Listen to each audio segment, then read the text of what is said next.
It's time for Viking Hot Takes. 2 days in the NFL free agency.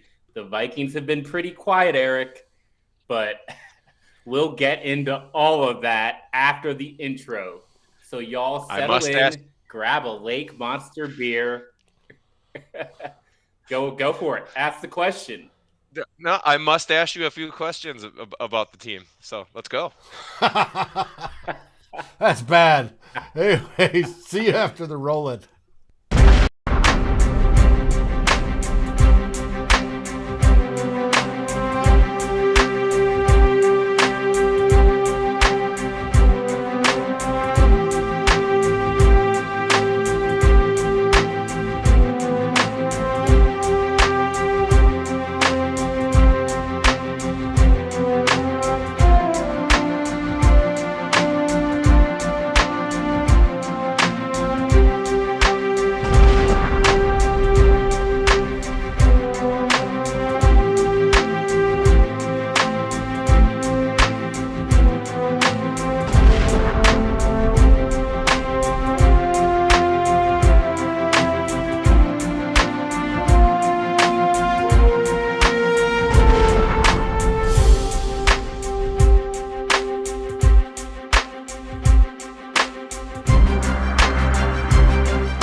Let's go a Viking on Viking Hot Takes.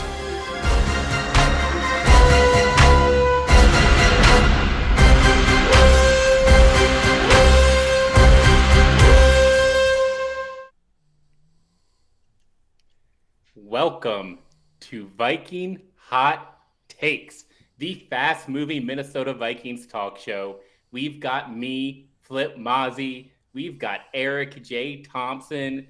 We've got 6 questions, 20 minutes, and the fans in the comments, hopefully they've got the answers. So buckle up and let's go. Eric, how you doing, man? I'm doing really well. Happy St. Patrick's Day. I may or may not have my artificially green Lake Monster beer here in a Scott Studwell glass, so I'm ready to go. There are a lot of questions to ask right now when we're about a week into the whole fun that is the legal tampering, then not legal tampering, whatever. But moves are being made, and the Vikings are making a few of them, but probably not as many as a lot of fans would like to see. So let's get to these questions. Yeah, let's get to it. Should we do 12 questions? We could today. No, we don't have time. We don't have Okay. time. First question, Eric. Should the Vikings be tanking harder? I love it. Well, given tonight's news, maybe not, because like 7-10 could win the NFC North at this rate. Everyone's just going to the AFC West. Like I made the joke, like they can become their own sovereign nation pretty soon with all the firepower the AFC West has. I mean, I don't know what's shocking Vikings fans more tonight. Like, is it the Devontae Adams trade or this terrible '80s cop mustache that I'm wearing? I promise this is not permanent, everyone. I just do that. I do some fun every time I shave my beard this time of year. So, but anyway, my immediate reaction to this question was, I'm not sure, because I'm not really sure which direction the Vikings are kind of going through the first few days of free agency here, because I know we're talking more about this in detail later question, but like a couple days ago I made the comment on Twitter that like the first few moves of Adofo-Mensah's tenure as GM, I mean, you signed Kirk to an extension, you added a run stuffing defensive tackle in Harrison Phillips, and you added a new kind of mid-level linebacker in Jordan Hicks. I mean, that kind of sounds a little bit familiar. And I mean, I know there are a ton of moves to make, and I'm not making sweeping judgments a week into the new regime, because again, what moves do you want them to make when they had to clear up some cap space anyway? But right now, I'm not really sure what direction they're even trying to go. So, to answer your question, should the Vikings be tanking harder? If they're tanking, yes, they should be tanking harder, because I can't really tell what direction they're going in right now. And so that's kind of where I'm at. Like, again, I'm not going to be panic. And I absolutely, I got, well, what do you want them to do? What the Vikings they're up against the cap. They're not going to sign all these big name free agents. Yes, I know. And there's hopefully a plan, but the only plan I've heard so far from Adofo-Mensah and Kevin O'Connell and basically everyone on the Vikings is like, we're collaborating. We're collaborating. Okay, how are we going to collaborate though? That's it's kind of crazy. So where do you stand? Like, I really don't know what to think so far, and it's kind of a TBD for me. Yeah, I think there's been some discussion about, Kwesi kind of versus the Wills in this. But when you say collaboration, to me it does seem like they're on the same page. And sure, there's a lot of lip service. Fans took what they said during the press conferences. Maybe you could say they took it too literally, but they said they wanted to be a contender. That didn't really mean much to me other than we had fresh new blood. But I think fans took that to mean we're going to make big splashes in free agency. We're going to redefine the star players on this team, and we're going to move on from the players who we don't think will help us win a Super Bowl. So that hasn't happened yet, and I get that. But, what I heard was that they said several times all options were on the table. So the only way for them to actually tank was to trade Kirk. None of these other trade options were really going to be beneficial on a big stage for the short or long term. So I'm not surprised. We will talk about Kirk in a bit, but I did want to see more of a reset. I understand where they're going, and I don't think they're making moves that contradict themselves, but I did want to see more of a reset. I think the fans will agree with that. Yeah, like if you're going to do it, because I think this is the year, especially in the first year, that I think Vikings fans would make more sense of saying, hey, we're kind of pressing the reset button. We're going to get our guys in. We have our coaches. They keep on bringing their coaches in from LA. Yeah, it's I get the fans' frustration. Again, we have plenty of time. There are 6 months before the season starts to round out just this year's roster, and that's not going to be, sorry, I don't think the Vikings are really going to be super duper competitive unless everyone just keeps going to the AFC West. Then maybe they could. Maybe they'll get to the Super Bowl at just being the average they have been. But it's a process, and it's going to take time.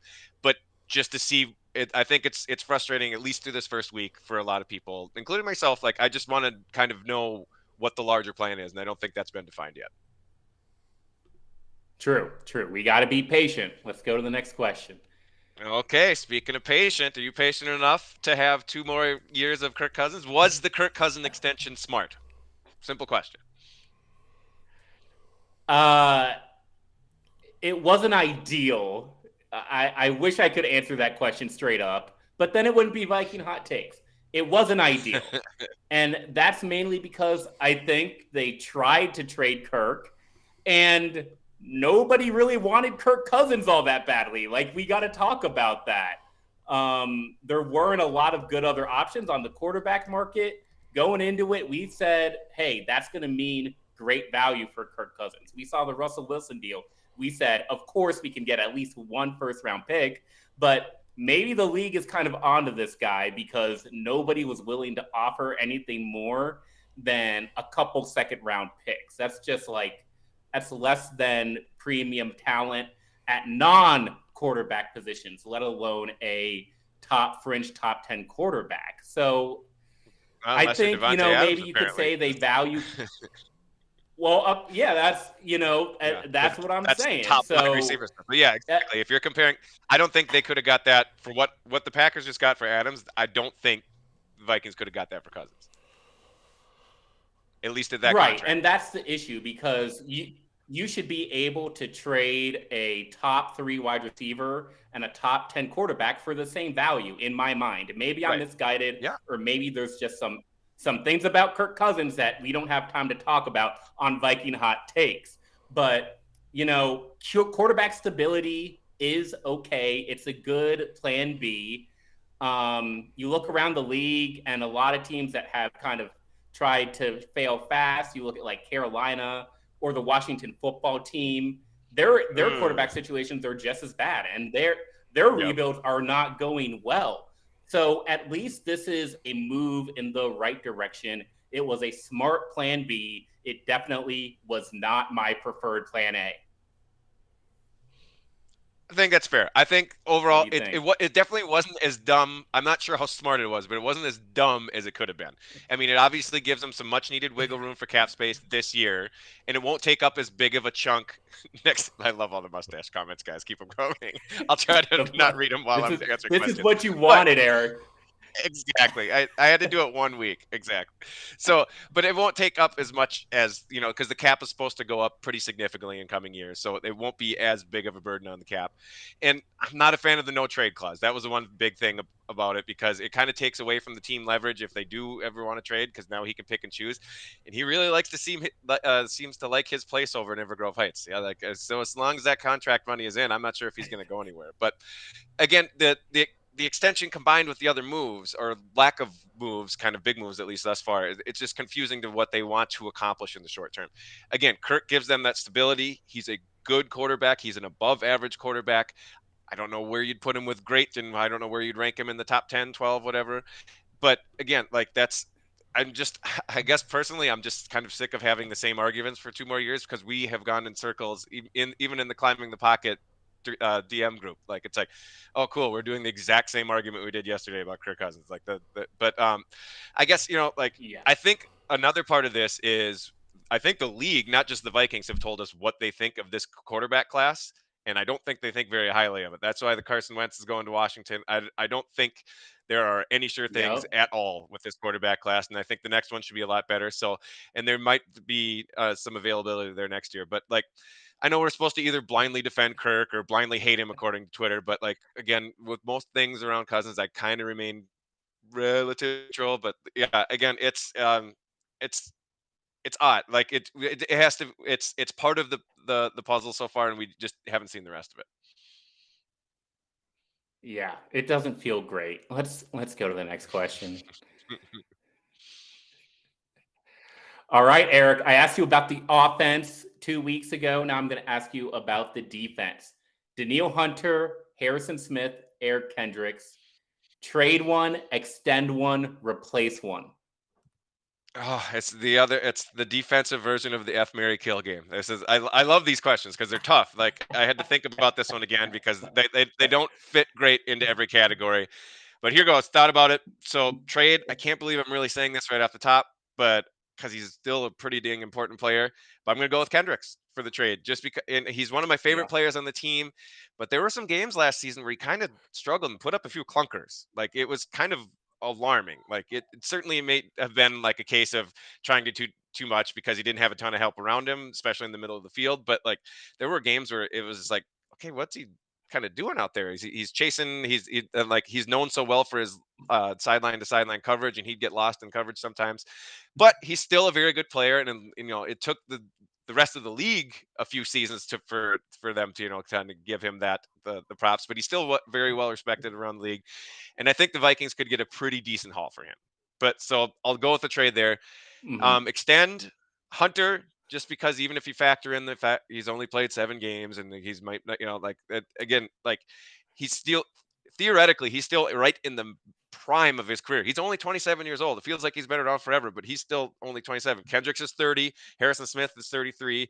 And if it'd be one thing if Hunter 33, hurt his neck, missed it all, yeah, and if Hunter missed all of, like if he came back this year and didn't look like the old Daniil Hunter because that neck injury was lingering, and then I might I know the comments here, but I think that would be, if it wasn't such a freak injury, like that I think, the extending it, like extending him might not be a great idea. But it's a torn pectoral. People come back from those. It's just, you have to be out X amount of time to let it heal.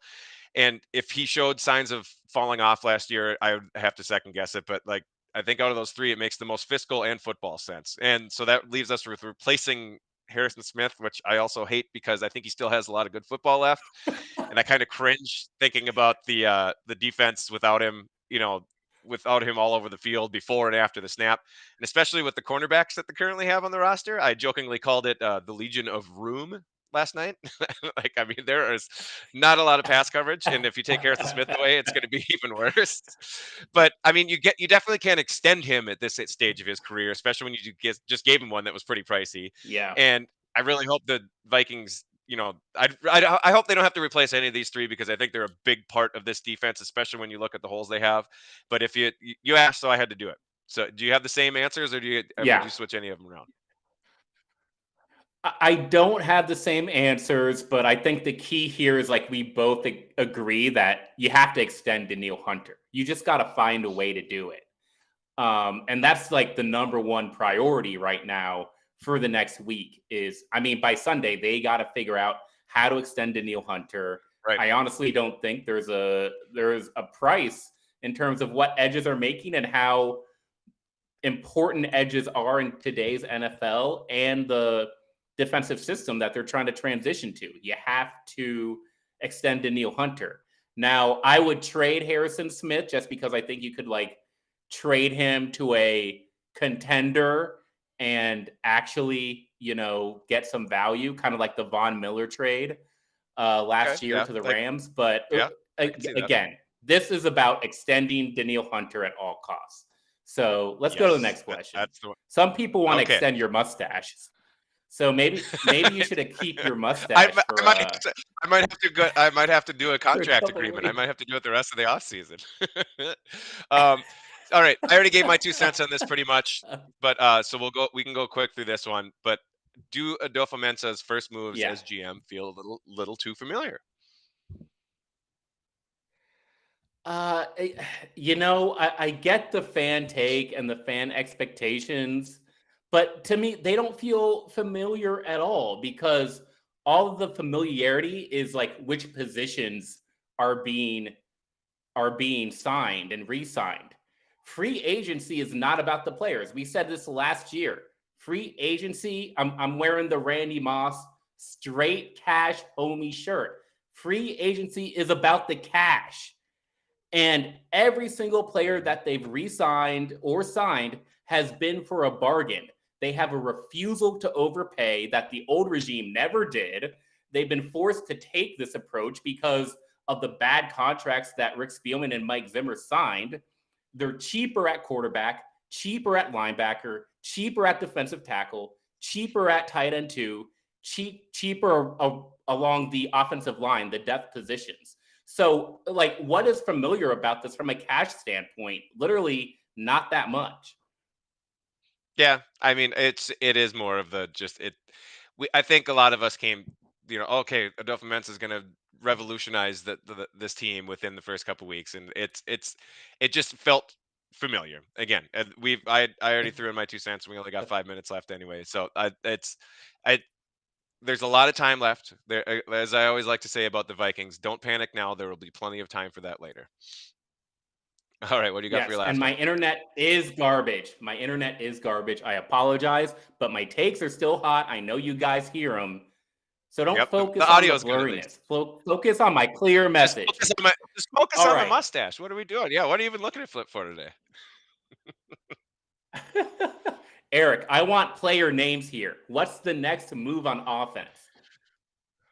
Player names? I mean, okay, we'll start at JC Treader then.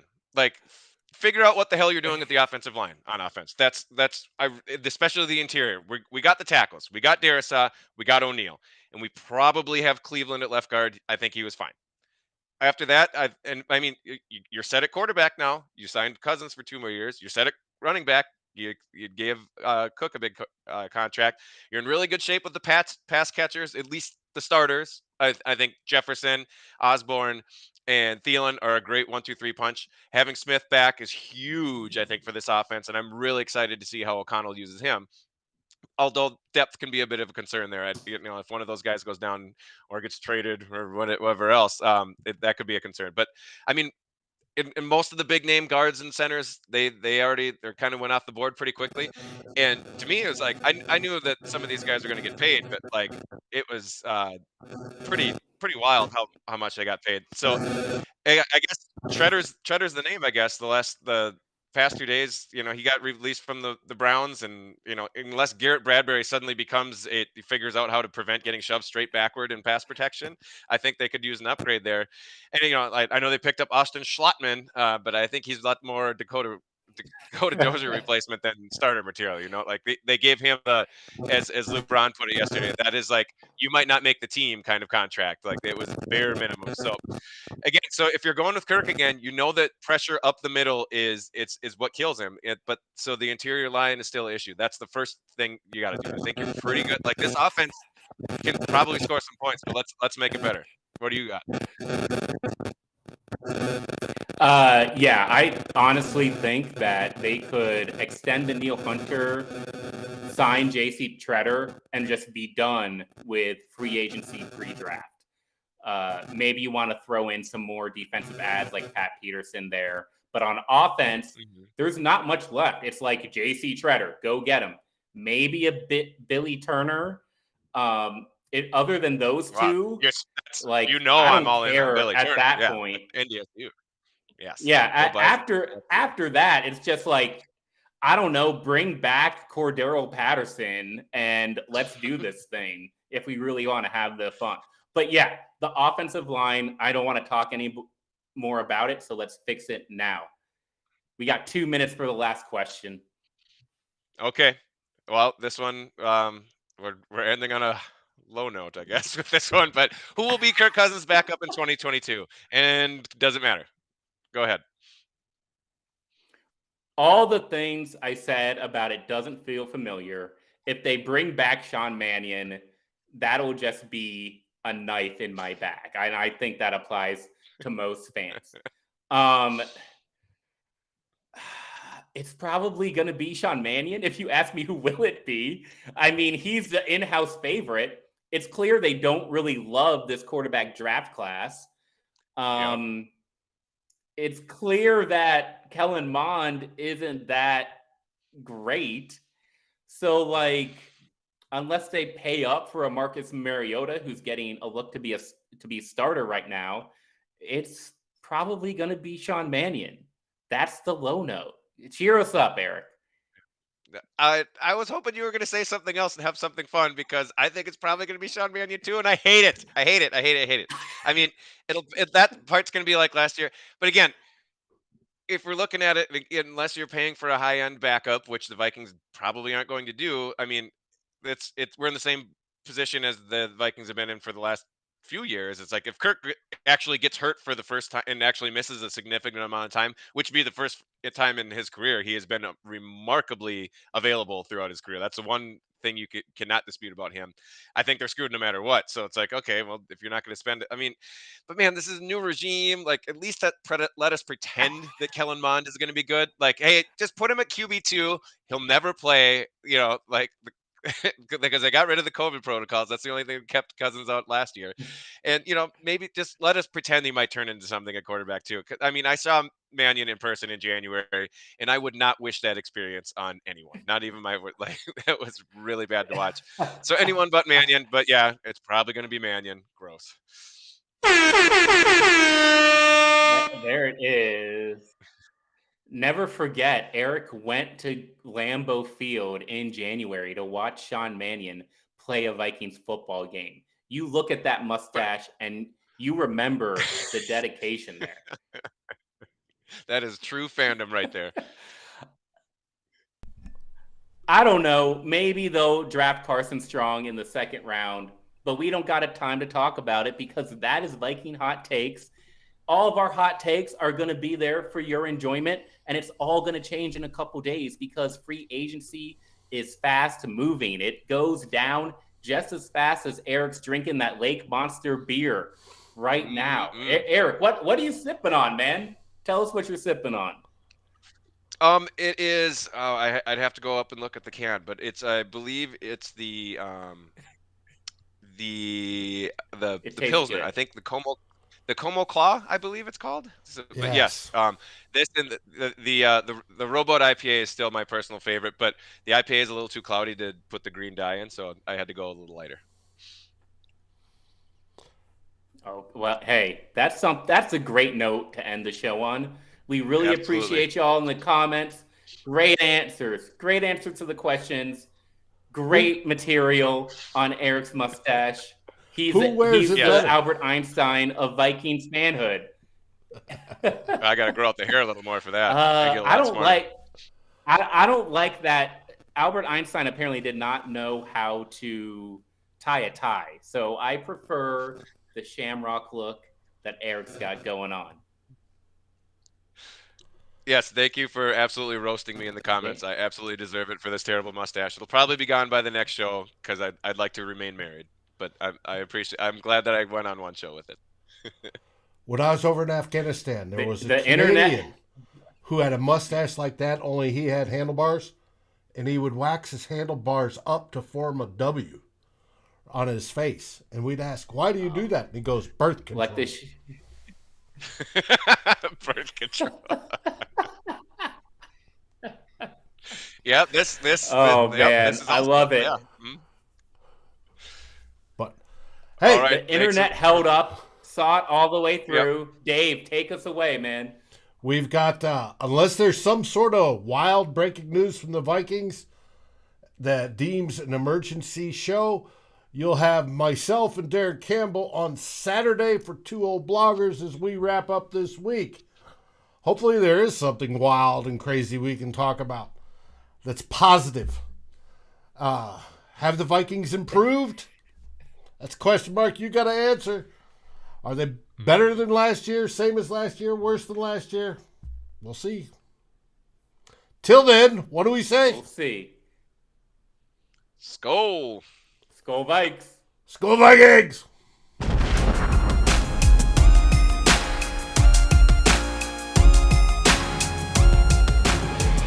Thanks for watching. Like, subscribe, and ring the bell, and rate us on your favorite aggregator. And a special shout out goes to our partners, The Daily Norseman, where the best Vikings content can be found, and to Lake Monster Brewing, home of the best beer in Minnesota. Skol, everybody.